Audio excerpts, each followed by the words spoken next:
در جریان سفر کاری به جماعت‌های دهاتی ورو و رودکی، رئیس شهری پنجکент عبدالخالق خالقزاده با رفت کارهای آبادانی و سازندگی، استفاده عاقلانه آب و زمین و دیگر مسائل‌ها شناس گردید.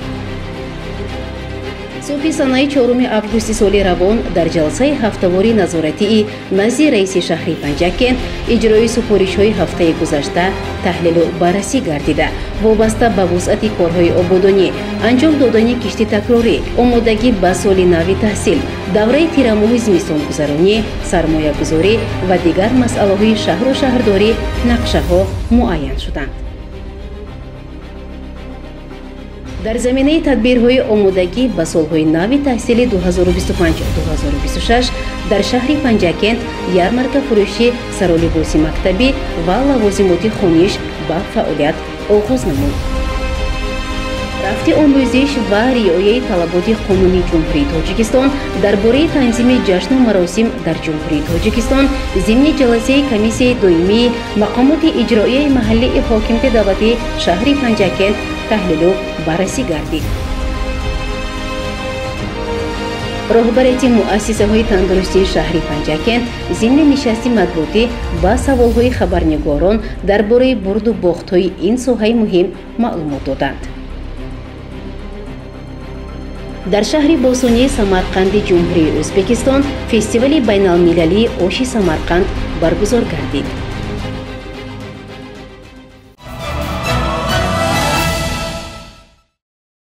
با مقصد وسعت کارهای آبادانی و سازندگی به استقبال 35مین سالگرد استقلال دولتی جمهوری تاجیکستان، تطبیق هدف 4 ملی صنعت کنونی با سرعت کشور در جماعت‌های دهات رودکی و ورو پیوسته تدبیرها عملی می‌شوند. رئیس شهر عبدالخالق خالقزاده ضمن سفر نوبتی کاری به این جماعت‌ها نخست به دهه نیکنات جماعت دهات رودکی تشریف آورده با رفت آغاز کارهای ساختمانی بینای نوی مؤسسه تحصیلات میانه عمومی رقم 13 به نام فیض‌الله انصاری دیها شناس کردید. با رئیس شهر اطلاع دادند که بینای نو برای 648 نفر خوانندگان پیش بینی شده با یک طرح زیبا بنیاد می شود و علاقه تحکرسی بنا آماده شده است. همزمان در دهه نیکنات جهت استقبال سزاوار 35مین سالگرد استقلال دولتی جمهوری تاجیکستان مؤسسه‌های تعییناتی اجتماعی نیز بنیاد می‌گردد. در جریان سفر کاری با جماعت دهاتی ورو، رئیس شهر بار دیگر از کارخانه مشترک برادرتک تاجیکستان دیدن کرد. ضمن صحبت با شریکان خارجی، نمایندگان شرکت‌های جمهوری مردمی چین، رئیس شهر عبدالخالق خالقزاده اظهار داشت که باید در زمینه دستور سپارش‌های پیشوای ملت پرزیدنت جمهوری تاجیکستان محترم امامعلی رحمان، وظیفه‌گذاری‌های رئیس ولایت سوخت رجب احمدزاده و تطبیق هدف 4 ملی صنعت کنونی با سرعت کشور این کارخانه مقتدر صنعت کوکی مورد استفاده قرار داده شود. رئیس شهر در جریان بازدید از جماعت دهاتی ورو با خواجگی‌های انفرادی و شخصی این جماعت نیز شناس گردید. اطلاع داده شد که عین زمان از طرف خواجگی‌های شخصی جماعت دهاتی ورو در میدان 139 گکتار کشتی تکراری گذرانده شده است و این تدبیر با موفقیت ادامه داده می شود. در جریان سفر کاری به جماعت دهاتی ورو، رئیس شهر با رفت ساختمان دهه نو در موضع پهلوی دهه گلستان که برای 25 عائله پیش بینی شده است و در اساس همکاری های حکومت جمهوری تاجیکستان با شریکان رشد بنیاد می شود شناس کردید. از مسئولین تقاضا کرد که باید بیناها خیلی زیبا و خوشصفت ساخته شده. این شهرک باید به یک شهرکی زیبای افسانوی تبدیل داده شود. дар ҷараёни сафари корӣ ба ҷамоати диҳоти вору раиси шаҳр дар муассисаи таҳсилоти миёнаи умумии рақами 70-уми деҳаи Пурвин бо рафти омодагӣ ба соли нави хониш шинос гардид. дар муассисаи таҳсилоти миёнаи умумии рақами 73-уми деҳаи Марғидар ба номи Сармад раиси шаҳр бо ҷараёни бунёди майдончаи варзишӣ шинос гардид ва бори дигар изҳор дошт ки бояд дар назди ҳамаи муассисаҳои таълимӣ чунин майдончаҳои зебои замонавӣ бунёд карда шавад. дар мавзеи Семиганҷи ҷамоати диҳоти Вору аз тарафи соҳибкорон Мурод Латипов, Бобо Бобозода, Абдухолиқ Зарипов, Шамсия Зубайдова ва дигарон меҳмонхонаҳо ва марказҳои қабули сайёҳон бунёд шуда барои онҳо имкониятҳои мусоид фароҳам оварда шудааст. дар ҷараёни боздид аз ҷамоати диҳоти Вору раиси шаҳр ба ҳавлии яке аз сокинони деҳаи Рукнобод ташриф овард. мавриди зикр аст ки хонаи сокини ин деҳа Мирзо Бурҳонов бар асари як сӯхтор зиёни калон дида буд ва хушбахтона бо дастгирии мардум ва мусоидати мақомоти иҷроияи маҳаллии ҳокимияти давлатии шаҳри Панҷакен барои барқарор кардани манзили харобшудаи ин шаҳрванд тадбирҳои мушаххас андешида шуд ва ёриҳои амалӣ расонида шуд. бо иштироки раиси шаҳр аз тарафи соҳибкор Маҳмадризо Саъдиев дар маркази ҷамоат мағозаи маводи хӯрокворӣ Афлисун бо тарҳи зебо ва молу маҳсулоти фаровон мавриди истифода қарор дода шуд ки он барои ҳам сокинони ин ҷамоат ва ҳам меҳмонону сайёҳон тамоми имкониятҳоро фароҳам овардааст. дар ҷараёни боздиди корӣ аз ҷамоати диҳоти Вору раиси шаҳр яке аз собиқадорони соҳаи кишоварзӣ раиси хоҷагии деҳқонии Тоҷикистон Раҷабов Разоқбердиро мавриди аёдат қарор дод. ба ӯ аз номи мақомоти иҷроияи маҳаллии ҳокимияти давлатии шаҳри Панҷакен тӯҳфаҳо тақдим гардид ва ҳамзамон изҳор дошт ки воқеан чунин инсонҳо тавонистанд барои рушди иқтисодиву иҷтимоии Панҷакен саҳми арзандаи хешро гузоранд. гузориши Аббос Ҳамроҳзода, Шоҳҳусайн Солиҳов ва Талабшоҳ Тошиф.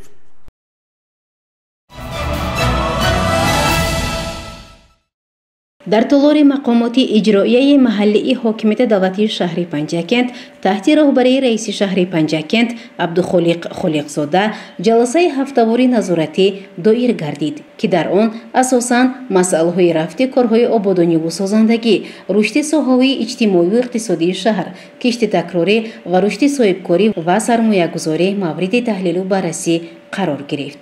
муовинони соҳавии раиси шаҳр вобаста ба масъалаҳои дар боло қайд шуда маълумоти муфассал доданд. зикр гардид ки рафти корҳои сохтмонӣ дар иншооти ҷашнӣ бо маром идома дорад.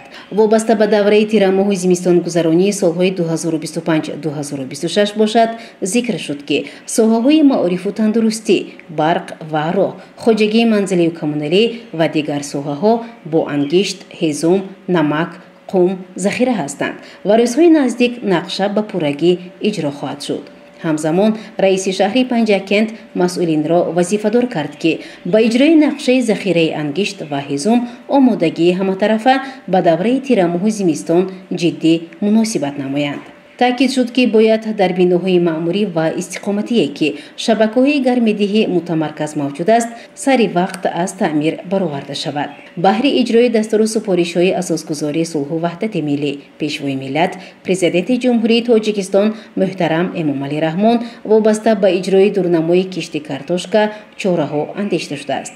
ба масъулин ҷиҳати бо оби полезӣ таъмин намудани хоҷагиҳои деҳқонӣ ва сари вақт ҷамъ намудани ҳосили кишоварзӣ самаранок истифода бурдани обу замин вазифагузориҳо карда шуд. раиси шаҳри Панҷакент Абдухолиқ Холиқзода муовинони сарпараст сардорони шӯъбаву бахшҳои масъулро вазифадор кард ки дар самти рушди соҳибкорӣ зиёд намудани ҷалби сармоя тадбирҳои мушаххас андешанд. бо вуҷуди зиёд шудани шумораи соҳибкорон ва сармоягузорӣ ҳамаи имкониятҳои шаҳри Панҷакент ба пуррагӣ истифода нашудааст. дар ин раванд раиси шаҳри Панҷакент ҳамкории соҳибкоронро бо дигар минтақаҳои Тоҷикистон, шаҳру ноҳияҳои ҷумҳурии ҳамсояи Ӯзбекистон нокифоя маънӣ дод кард. дар маҷлиси ҳафтавори назоратӣ изҳор шуд ки ҳар ҳафта рӯзи шанбе дар қаламрави шаҳру деҳоти Панҷакент ҳашарҳои умуми халқӣ бо мақсади тозаву озода намудани маҳаллӣ зист назди корхонаву муассисаҳо, биноҳои истиқоматӣ, шоҳроҳҳо гузаронида шавад. раиси шаҳри Панҷакент Абдухолиқ Холиқзода вобаста ба омодагии муассисаҳои таълимӣ ба соли нави хониш, ҷамъоварии беталафи ҳосили соҳаи кишоварзӣ, захираи маводи ғизоӣ барои ҳар як оила, истифодаи мақсадноки обу замин, вусъати корҳои ободониву созандагӣ, таъмиру мунфаршкунии роҳҳо, баланд бардоштани ҳисси ватандӯстии ҷавонон, тайёрӣ ба маъракаи тирамоҳии даъват ба сафи артиши миллӣ, риояи талаботи Қонуни Ҷумҳурии Тоҷикистон дар бораи танзими ҷашну маросим дар Ҷумҳурии Тоҷикистон, вусъати корҳои тарғиботӣ оид ба тарбияи ахлоқии аҳли ҷомеа, пешгирӣ аз хушунат дар оилаҳо, ҷинояткорӣ, бегонапарастӣ ва ифтихору дӯст доштани ватан дар назди масъулин супоришҳои мушаххас гузошт.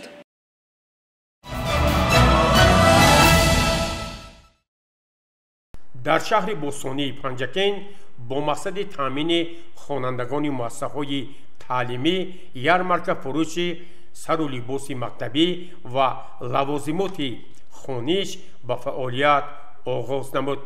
дар маросими ифтитоҳи ин ярмарка фурӯши сару либоси мактабӣ ва лавозимоти хониш раиси шаҳр Абдухолиқ Холиқзода ширкат варзида дар як маросими хеле фаромӯшнопазир аз тарафи раиси шаҳри Панҷакент ба даҳҳо нафар фарзандони хонаводаҳои камбизоат ва ниёзманд сару либоси мактабӣ ва лавозимоти хониш ройгон тақдим карда шуд. сарвари ҷамъияти дорои масъулияти маҳдуди маҳсул Асадулло Иноятов зимни суҳбат ба раиси шаҳр иттилоъ дод ки дар асоси шартнома ва нақшаи тасдиқшуда корхона барои ҳамаи муассисаҳои таҳсилоти миёнаи умумии шаҳру деҳоти Панҷакент сару либоси мактабиро бо як сифати баланд омода кардааст ва нақшаҳо пурра таъмин мешаванд. таъкид шуд ки ин фурӯшгоҳ то арафаи соли нави хониш ҳамарӯза дар назди маркази тиҷоративу хизматрасонии Убайдулло фаъолият мекунад. гузориши Аббос Ҳамроҳзода ва Талабшоҳ Тошиф.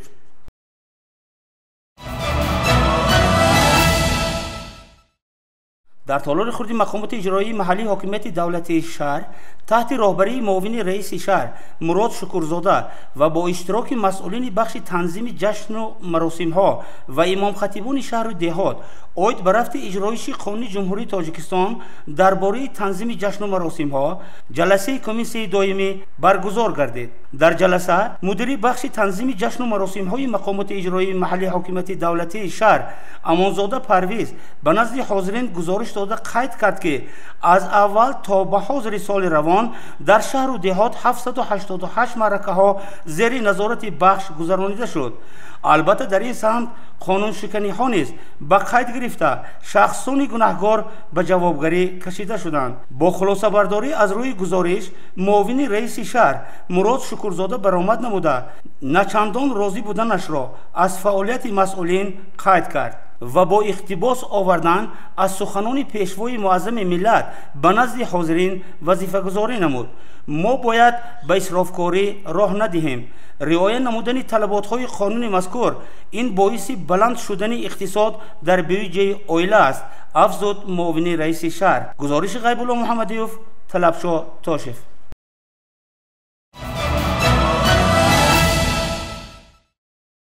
حفظ تندرستی و اجتماعی اهالی یکی از سمت‌های افضلیت‌ناک سیاست اجتماعی دولت و حکومت جمهوری تاجیکستان به حساب می‌رود. وابسته به نتیجه‌گیری از فعالیت بیمارخانه مرکزی و مؤسسه شبکه کمک اولیه طبی و سانیتری شهری پنجکند نشستی مطبوعاتی دایر گردید که در آن سردختور بیمارخانه مرکزی رحیموف امید و اجرا کننده راهبر مؤسسه شبکه کمک اولیه طبی و سانیتری شهری پنجکند غفار و ملیکه و نمایندگان وسایط اخباری عامه اشتراک داشتند.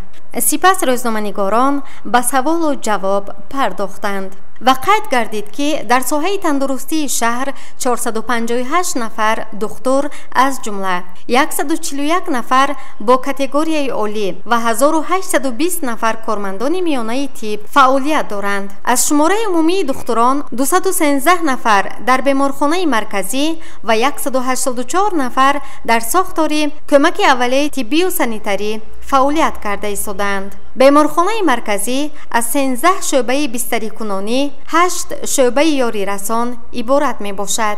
گفته شد که تعداد فوتیدگان در این دوره 46 نفر را تشکیل کرده است که نسبت به همین دوره سال گذشته 17 نفر کم می باشد.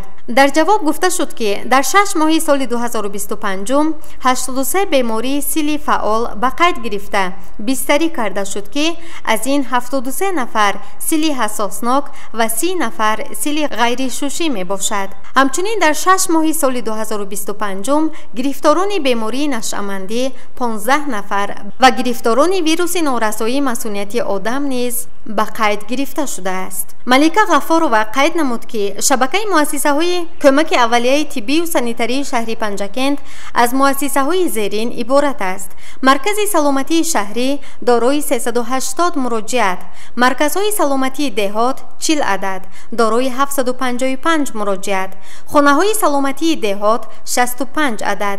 اینچنین مرکزهای مخصوص گردانیده شده شهری از قبیل مرکز تشکل طرز حیاتی سالم، مرکز مبارزه با بیماری های تروپیکی و پارازیتری، مرکز شهری سالمی ریپرودوکتیوی، مرکز ایمونوپروفیلاکتیکی، مرکز همبستگی بیماری های کودکان، مرکز پیشگیری و مبارزه علیه ویروس نارسایی مسئولیت آدم، شعبه طبی مشورتی جوانان و مؤسسه دولتی مصلحتگاه پسیخولوژی طبی پداگوژی فعالیت می‌برد.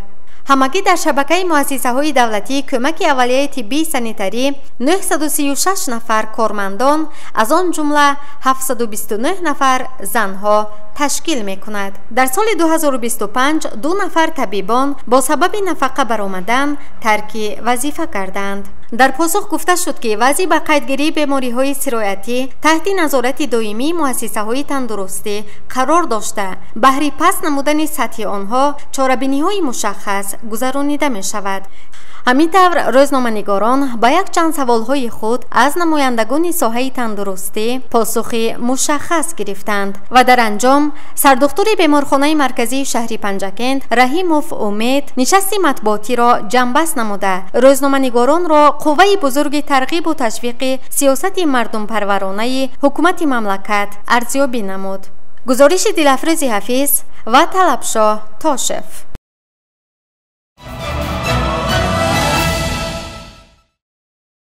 هیئت نمایندگان مقامات اجرایی محلی حاکمیت دولتی شهر پنجکند و آشپز نامی شهر ظریف تیلویف در فستیوال بین المللی آش سمرقند که آغاز ماه جاری در شهر سمرقند جمهوری ازبکستان برگزار شد با نمایندگی از جمهوری تاجیکستان اشتراک نمودند. با اطلاع دفتر مطبوعاتی مقامات اجرایی حاکمیت محلی شهر پنجکند، اشتراکچیان و مهمانان فستیوال به طرز نمودنی پلو از برنج دیوزیره مشهور از جانب آشپز شهر پنجکند شناس شدند.